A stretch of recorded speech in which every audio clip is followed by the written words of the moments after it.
사도 바울이 말합니다. 너희는 평강을 위하여 한 몸으로 부르심을 받았다. 네. 평강은 우리 교회에서 가장 많이 쓰는 말이죠. 그죠? 에이레네입니다. 에이레네는 잘 아시는 대로 하나님과 하나가 될 때 평온함을 유지하고 어떤 상황에서도 평온함으로 끝나는 것이 아니라 거기에서 이루시는 하나님의 번영을 향유하게 된다는 것입니다. 다시 말해서 하나님 안에서 평안과 함께 누리는 번영, 최고의 복입니다.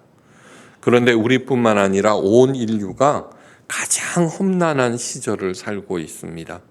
그래서 번영과는 거리가 멀어서 감사의 제목보다는 원망의 제목이 훨씬 더 많습니다. 그런데 하박국 선지자가 이런 말을 합니다. 비록 무화과 나무가 무성하지 못하며 포도나무에 열매가 없으며 감람나무에 소출이 없으며 밭에 먹을 것이 없으며 외양간에 소가 없을지라도 나는 여호와로 말미암아 즐거워하며 나의 구원의 하나님으로 말미암아 기뻐하리로다.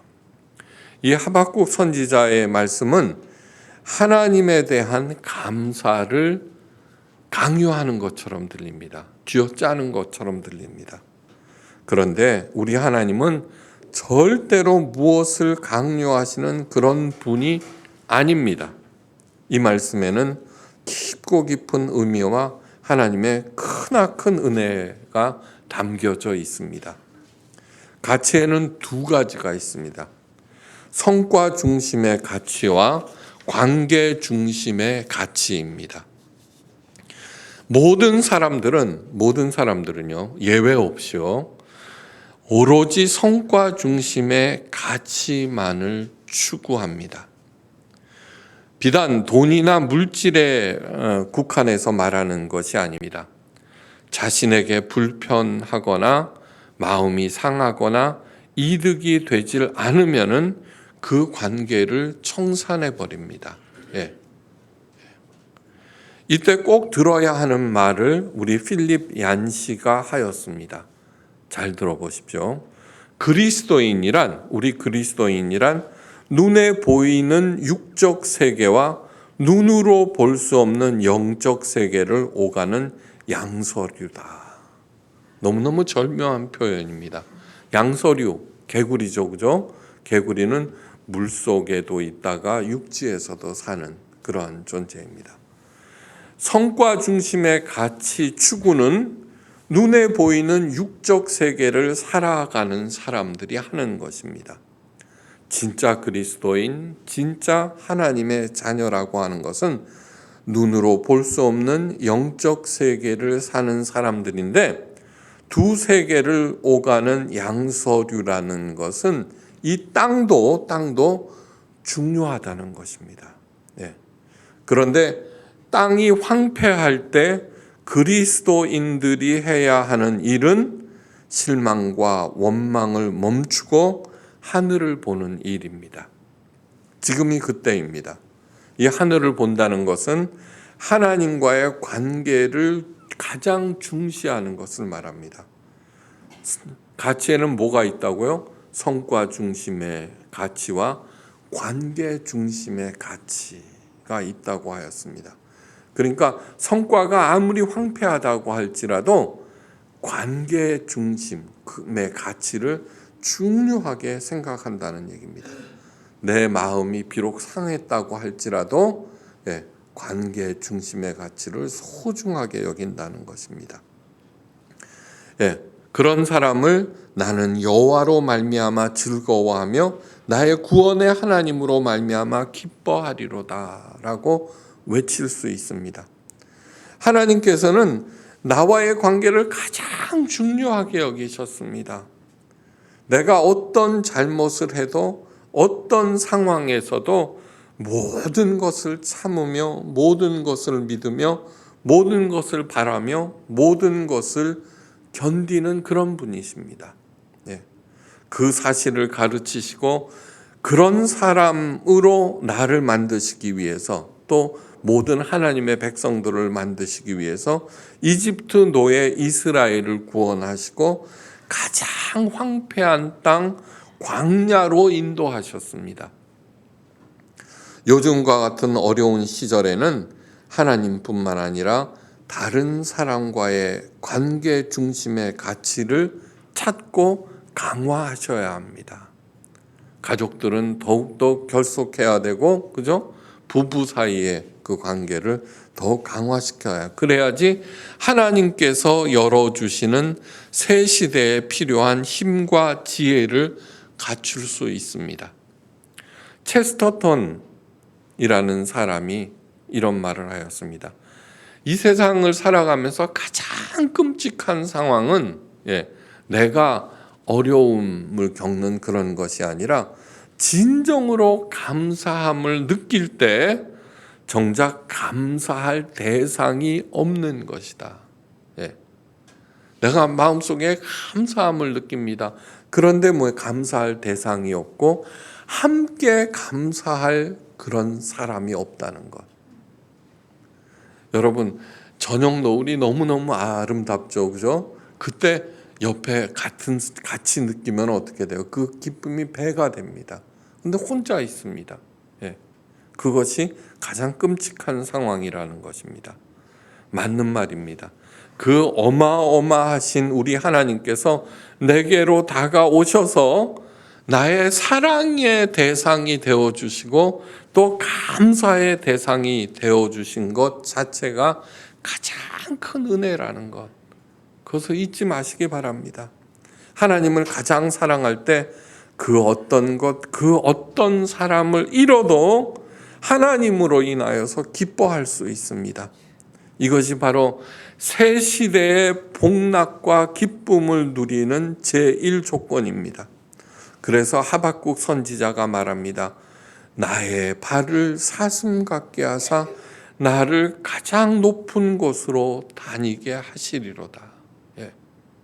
아무것도 없습니다. 정말 황폐합니다. 손에 빈털터리입니다. 근데 하나님으로 인하여 기뻐하고 하나님만을 즐거워할 때 마침내는 어떻게 돼요? 가장 높은 곳으로 다니게 하신다는 약속의 말씀입니다. 우리 포예마 모든 가족들이 하나님 그리고 나아가서 사람들과의 가치를 존중히 중요하게 여기셔서 모든 만난을 이기시고 열어주시는 새 시대의 주인공이 되시기를 주의 이름으로 간절히 축원합니다. 내 조상은 방랑하는 아람 사람으로 애굽에 내려가 거기에서 소수로 거류하였더니 거기에서 크고 강한 번성한 민족이 되었는데 애굽 사람이 우리를 학대하여 우리를 괴롭히며 우리를 중노동을 시키므로 여호와께서 강한 손과 편팔로 큰 위험과 이적과 기사로 우리를 애굽에서 인도하여 내시고 이곳으로 인도하사 이 땅 곧 젖과 꿀이 흐는 땅을 주셨나이다. 여호와여, 이제 내가 주께서 내게 주신 토지 소산의 만물을 가져왔나이다. 신명기 26장 5절에서 10절 말씀입니다. 젖과 꿀이 흐르는 가나안 땅에 정착한 다음 거기서 농사를 시작하고 첫 번째 수확물을 가져왔다는 얘기입니다. 이것은 가장 오래된 신앙 고백입니다. 신앙 고백. 가장 오래된. 그래서 중요한 것입니다. 감사 제물을 하나님께 드리면서 가장 먼저 하는 것은 과거 선조들의 고난과 그에 따르는 하나님의 구원에 대한 회상입니다. 현재 내가 누리고 있는 모든 것이 내 개인의 노력이나 능력, 정성이 아니라 하나님의 전적인 은혜와 신앙의 선조들의 고난과 물려주신 믿음으로 인한 것임을 명백히 하면서 그에 대해서 감사하는 것입니다. 이 신앙 고백에서의 특징은 뭐냐 그러면 절대로 나를 내세우지 않는다는 것입니다. 다만 감사하는 내 자신만 있을 뿐입니다. 그런 깊은 사랑의 관계를 허락해 주신 하나님께 감사드립니다. 신앙 고백에서 내가 없다는 것은 너무너무 중요한 사항입니다. 감사의 기준은 내가 아니라는 것입니다. 내가 잘 먹고 잘 살면 감사하고 내가 어려우면 감사하지 않는 것이 아닙니다.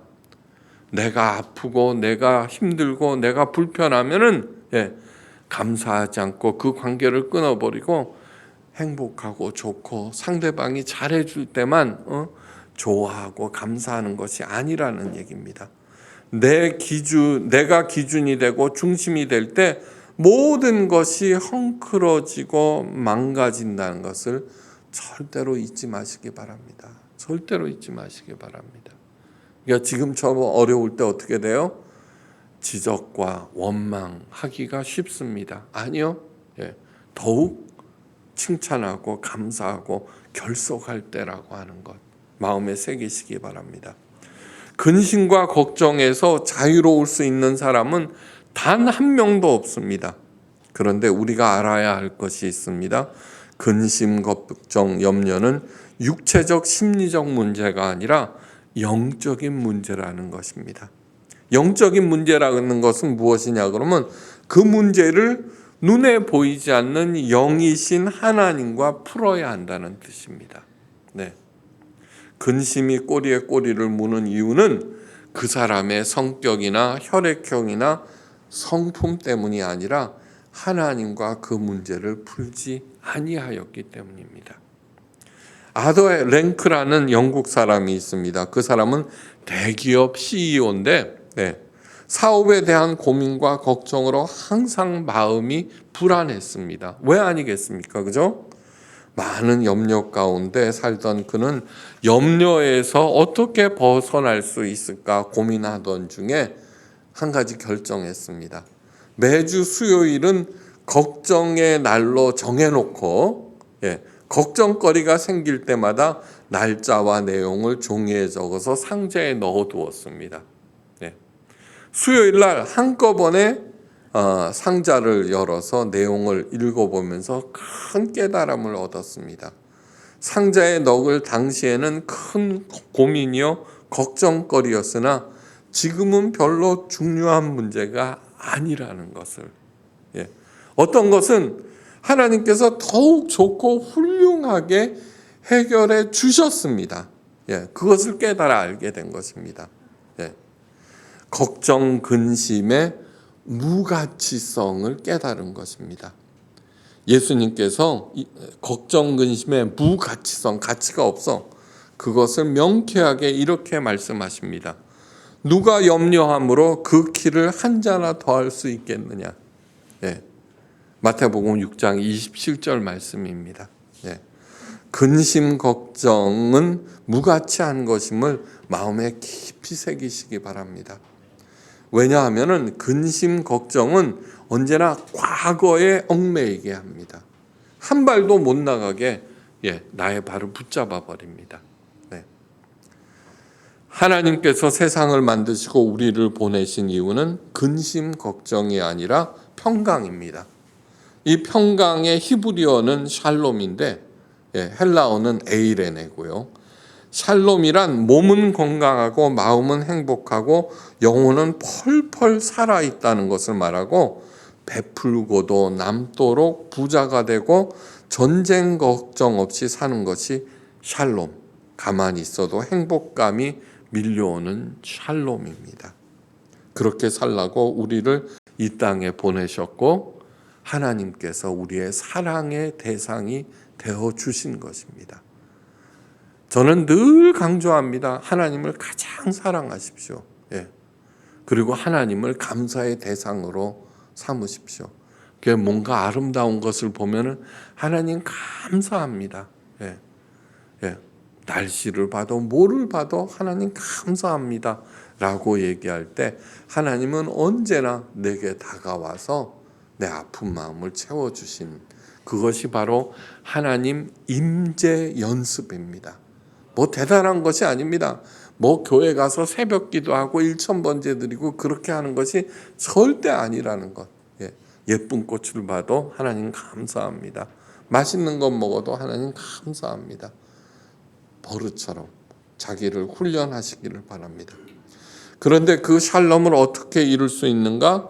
어떻게 몸과 마음과 영혼 모두가 행복하게 될 수 있을까?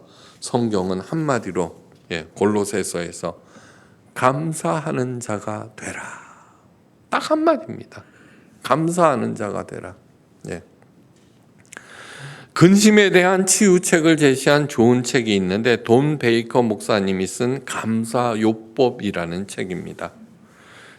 존 베이커 목사님도 근심은 믿음의 문제이자 영적의 문제로 결론 짓고 있습니다. 믿음이 없기 때문에 약한 믿음으로 인하여 근심 걱정에 빠져버립니다. 그 유일한 해결책이 바로 감사요법. 하나님께 감사할 때 근심 걱정이 사라져 버립니다. 근데 여기에서 한 걸음 더 나가셔야 합니다. 어디로? 사도 바울이 가르쳐 줍니다. 너희 염려를 다 주께 맡겨 버리라. 이는 저가 너희를 돌보심이라. 베드로전서 5장 7절 말씀이에요. 여러분, 지금 우리는 새 번역본을 갖고 있는데 그냥 맡기라 이렇게 돼 있는데 직전 번역본에는 너무너무 시원하게 써 있습니다. 주께 맡겨 버리라. 던져버리라는 얘기입니다. 이 근심 걱정을 하나님께 맡기겠습니다. 이제 더 이상 이 문제로 저는 걱정하지 않겠습니다. 이 근심은 내 것이 아니라 예수님 것입니다. 해결하실 것을 믿고 저는 그저 묵묵히 열심히 눈앞에 보이는 일을 하겠습니다. 예수님의 이름으로 기도합니다. 아멘. 이 기도가 바로 근심과 걱정을 내보내는 기도입니다. 근데 여기에서 한 걸음 더 나가셔야 합니다. 더 나가셔야 합니다. 어디로? 사도 바울이 이번엔 가르쳐 줍니다. 아무것도 염려하지 말고 오직 모든 일에 기도와 간구로 너희 구할 것을 감사함으로 하나님께 아뢰라. 빌립보서 4장 6절. 여러분, 우리가 어떤 근심 걱정이 있을 때 하나님께 기도하는데 들어보면은요, 하나님 제가 이러이러한 문제, 이러이러한 걱정, 이러이러한 상황에 빠져 있습니다. 이걸 해결해 주십시오라고 얘기합니다.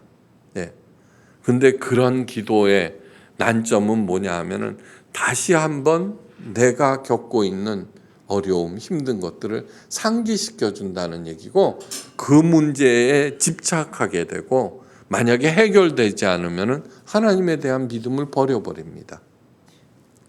아무것도 염려하지 말고 너희 구할 것을 감사함으로 하나님께 아뢰라. 죄책감과 내가 잘못했으니까 벌을 받을 것이야 라는 그 벌에 대한 걱정을 내버리고 그냥 감사함으로 아뢰는 것입니다. 지금까지 잘 지켜주셨습니다. 하나님께서 허락하심으로 알고 뚜벅뚜벅 이 길을 가겠습니다. 하겠습니다. 여러분, 내가 근심 걱정할 때 있죠. 자녀 문제로 걱정한다고 하십시오. 그러면 어떻게 돼요? 얼굴에 다 써 있습니다. 얼굴에.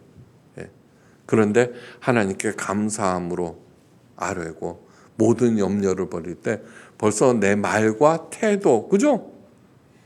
달라집니다. 이것이 바로 감사요법입니다. 감사요법은 우리의 노력과 치성에 근거하는 것이 아니라 하나님의 약속에 근거하며 감사하는 것입니다. 하나님께서 약속하셨습니다.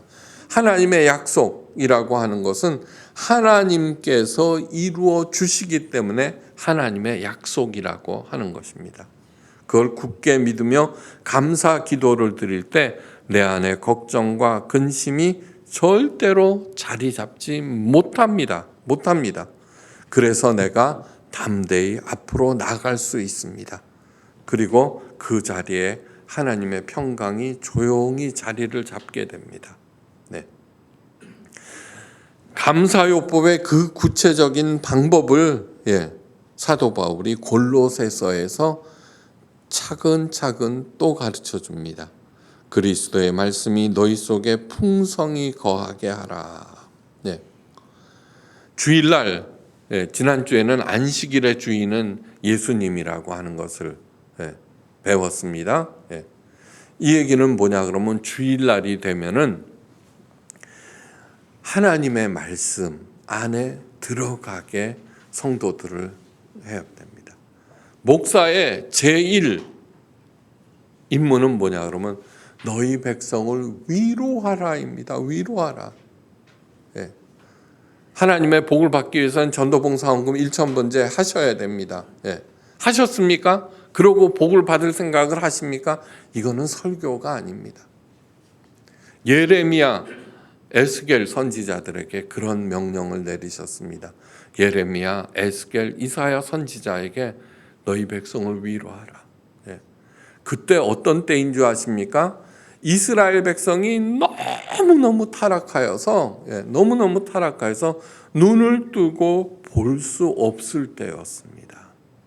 그럼에도 너희 백성을 책망하라는 말씀보다도 너의 백성을 위로하고 격려하고 다시 일어나게 하라. 그것은 할 수 있는 것은 뭐예요? 하나님의 말씀을 사랑하는 성도들에게 그 안에서 살아나게 하는 것입니다. 하나님의 말씀이 떠나 있을 때 형통하면 오히려 교만하여집니다. 그러나 말씀이 내 안에 우리 안에 살아있다면 우리가 어떤 처지에서도 감사할 수 있습니다. 감사할 수 있습니다. 주일이 필요한 이유는 하나님의 말씀을 통해서 하나님의 약속을 확인하고 그 약속 안에서 내가 살아나가게 만드는 것. 그것이 진정한 하나님의 설교입니다. 이어서 말합니다. 시와 찬미와 신령한 노래를 부르며 하나님을 찬양하라. 내가 외롭습니다. 슬픕니다. 억울합니다. 화가 납니다. 그러나 하나님을 부르고 그분을 찬양하고 그분을 높이십시오. 성령 하나님께서 내 안에 들어와 그 모든 쓰레기들을 치우고 사랑과 감사로 가득 채워주십니다. 한번 실험해 보십시오. 이어서 말합니다. 또 무엇을 하든지 말에나 일에나 다 주 예수 이름으로 하고 그를 힘입어 하나님께 감사하라. 아까 읽어드린 이스라엘 백성의 첫 번째 신앙 고백에 자신이 없다 그랬죠. 내가 없다고 그랬죠. 똑같은 얘기입니다. 열심을 내고도 많은 일을 하고도 힘들고 세상이 소란한 이유는 내 이름으로 했기 때문입니다. 주님의 이름으로 하지 않았기 때문입니다. 그러므로 무엇을 하든지 주 이름으로 행할 때 나는 어떤 상황에서도 감사하는 자가 되라. 예수님께서 말씀하셨죠. 오른손이 한 일을 왼손이 모르게 하라. 짱구입니까? 어떻게 오른손이 한 일을 왼손이 모릅니까? 딱 방법은 하나입니다. 하나님께서 내가 그 일을 행할 수 있게 해주셨고, 그리고 그것을 그 마음이 들게 하신 건 역시 누구예요? 오직 하나님이고, 그래서 그 일을 행할 때 큰 기쁨을 주신 것도 하나님이다. 그럴 때 오른손이 한 일을 왼손이 모릅니다.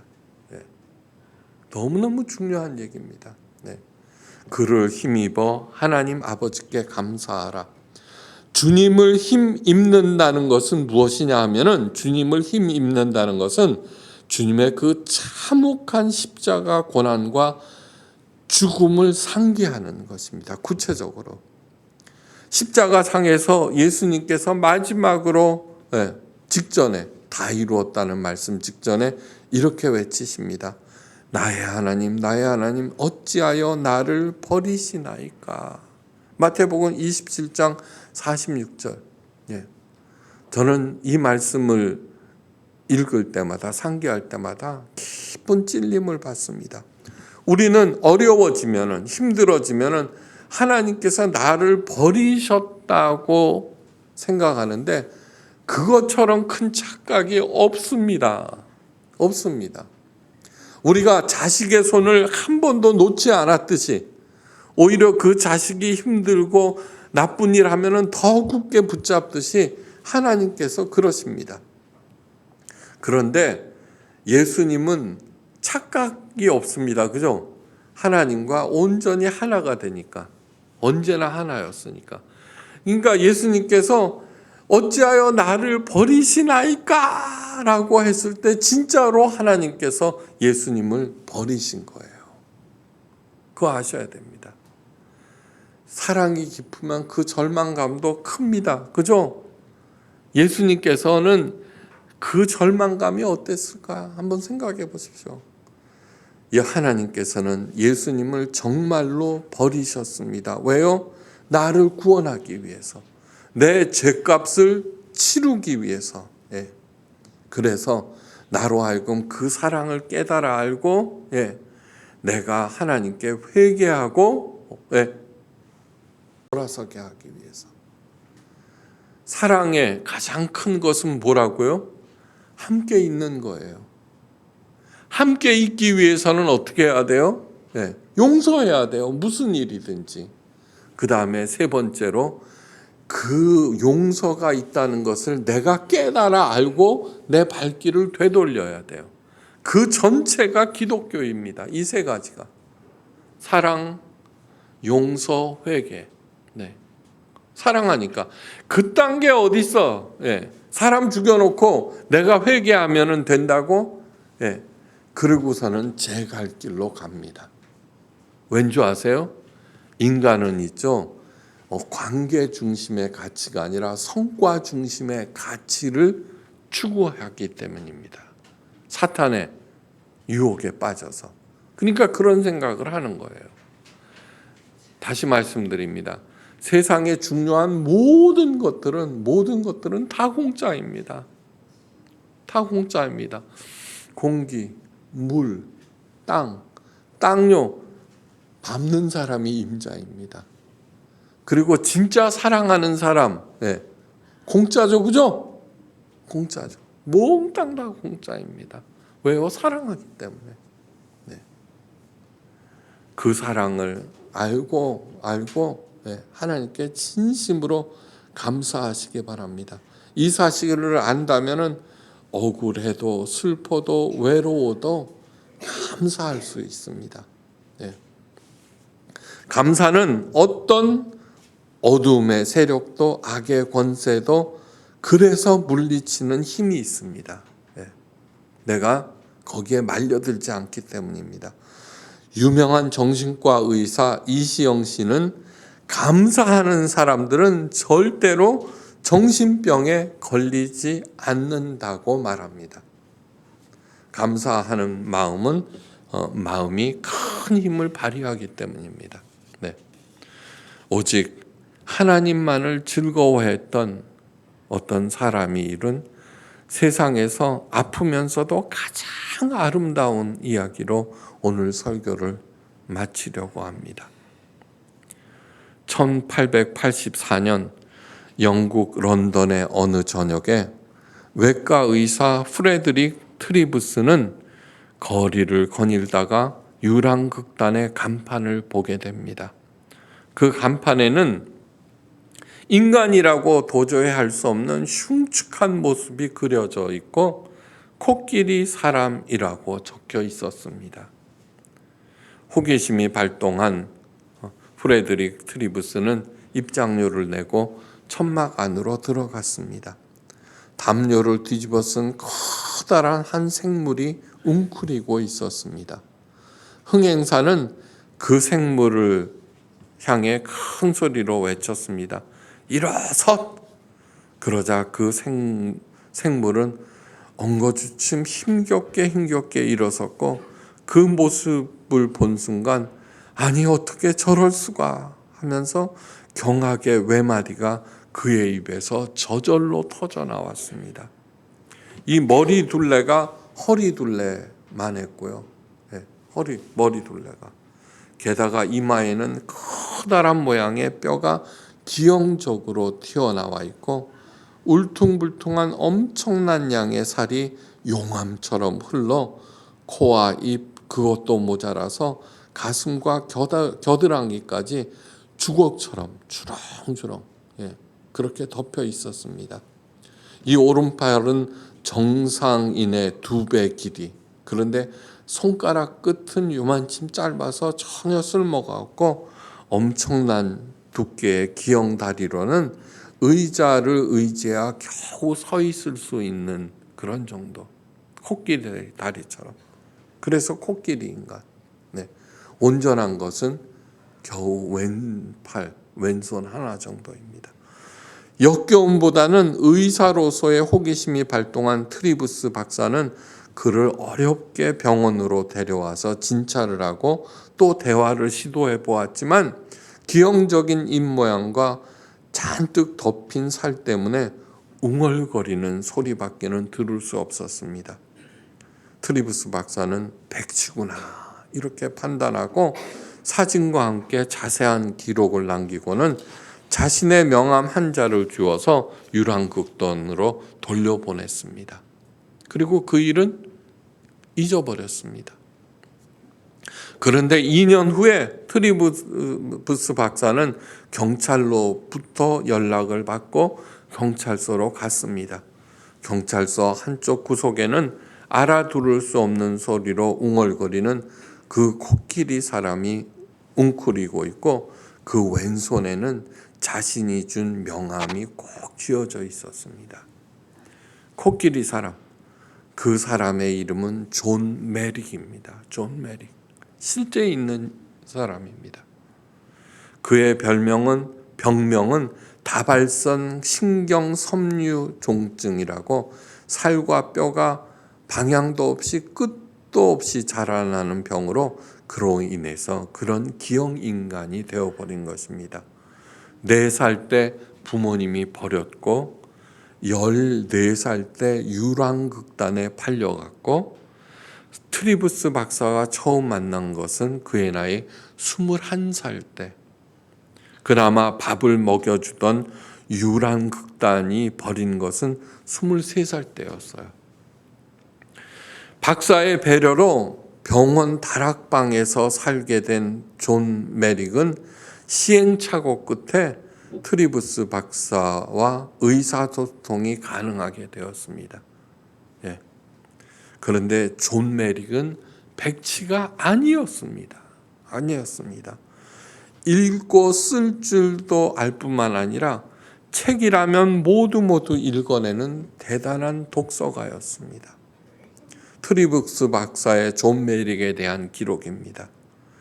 그가 겪어온 삶의 여정은 예수님께서 십자가를 지고 가신 비아 돌로로사 자체였고 정말 힘겨운 오르막이었다. 그러나 나는 그가 불평하는 소리 한 번도 들은 적이 없다. 단 한 번도 자신의 비참한 삶을 한탄하거나 그 무자비한 흥행사와 사람들의 학대에 분개하는 말을 들어본 적이 없다. 그는 누구에게도 앙심을 품거나 나쁜 말을 하지 않는 부드럽고 다정하고 사랑스러운 사람이었다. 고난이 그를 그렇게 고상하게 고급스럽게 만들었다.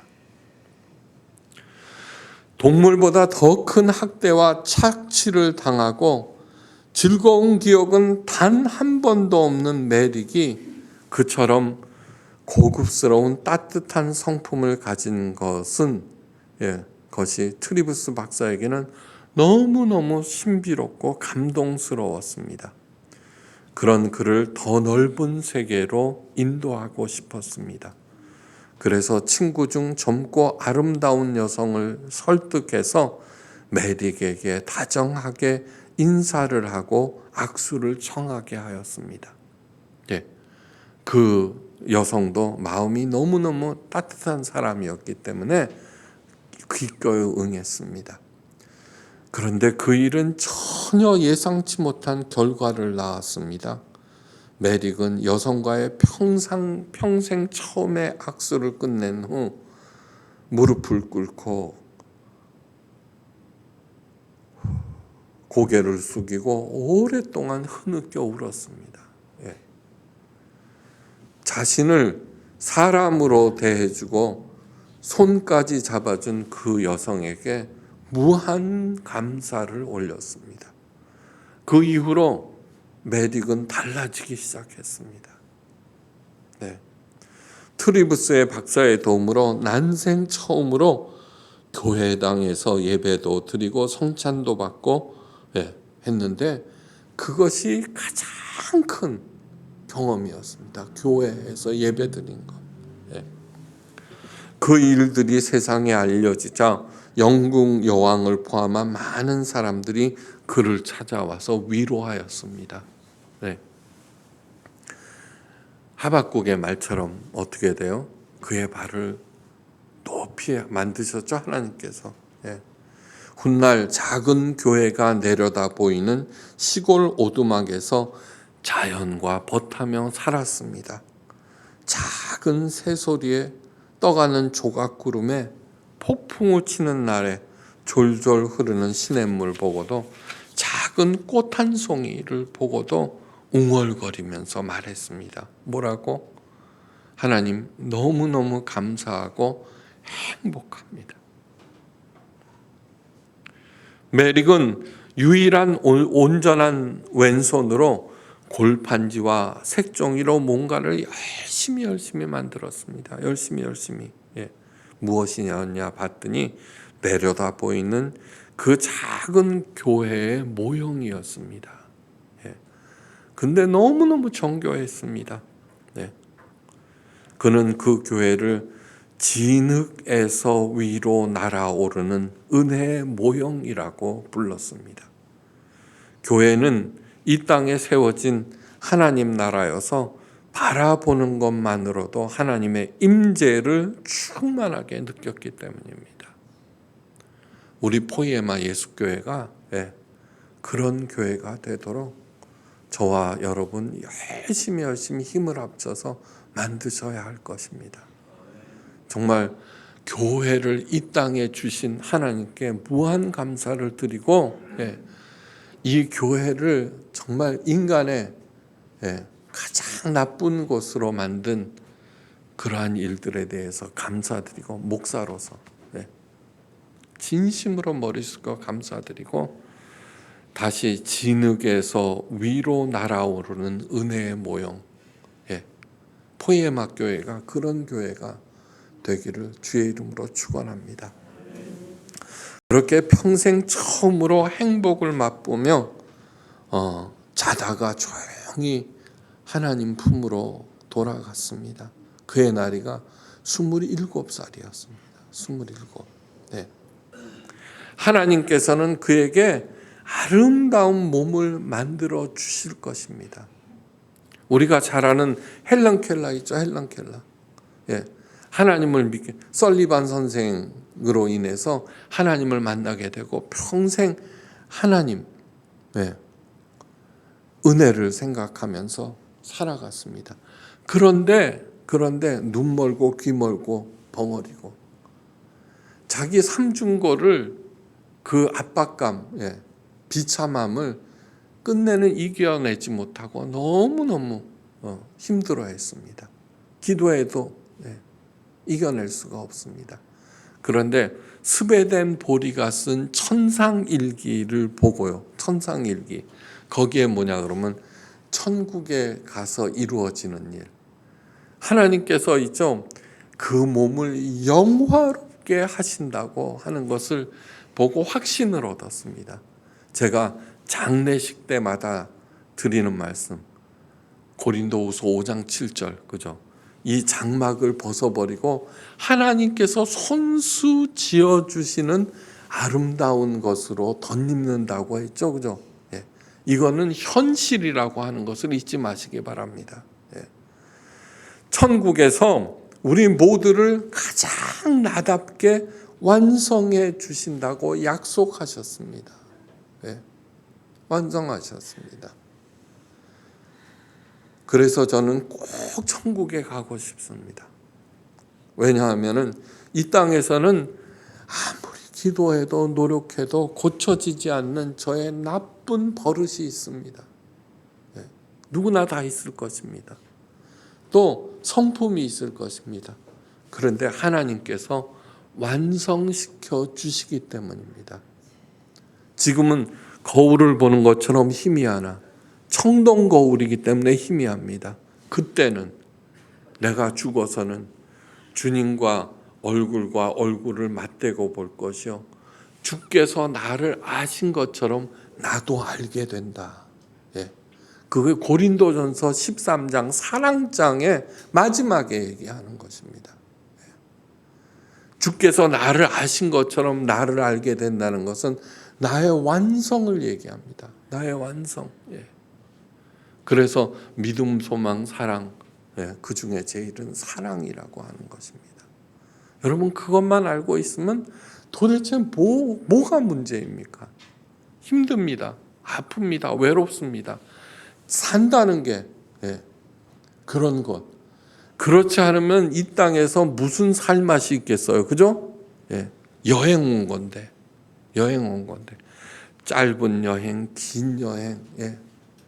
호화로운 여행, 고생스러운 여행 다 많지만, 각자 다 다양하지만, 예.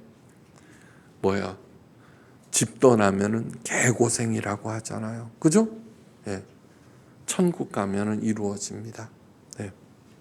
그런데 이 길을 계속해서 가게 하는 힘은 하나님을 향한 무한 감사입니다. 예, 무한 감사. 가게 합니다. 하나님께 무한 감사를 올리면서 땅에서는 에이레네의 복을, 천국에서는 하나님과 내 사랑하는 사람과 영생 복락을 누리시는 저와 여러분들 되시기를 주의 이름으로 축원합니다. 기도하십니다. 하나님, 어려운 때입니다. 이 어려운 때 원망으로 가득 차기 쉽지만, 그러나 하나님의 말씀을 통해서 다시 한번 기쁨과 감사로 채워주심 진심으로 감사합니다. 언제나 어떤 일이든 하나님의 처사로 겸손히 받아들이며 그 의미를 되새기며 하나님께 무한 감사를 올리는 우리들 되게 하옵소서. 그리하여서 하나님께서 사슴처럼 우리를 가장 높은 곳에 올리는 그러한 경험, 새 시대에 하나님의 주인공들이 되어 베풀고도 남은 만큼 수확하는 우리 모두가 되게 하옵소서. 머리 숙여 진심으로 감사드리며 모든 말씀 우리 주 예수 그리스도의 크신 이름으로 간절히 기도하옵나이다. 아멘.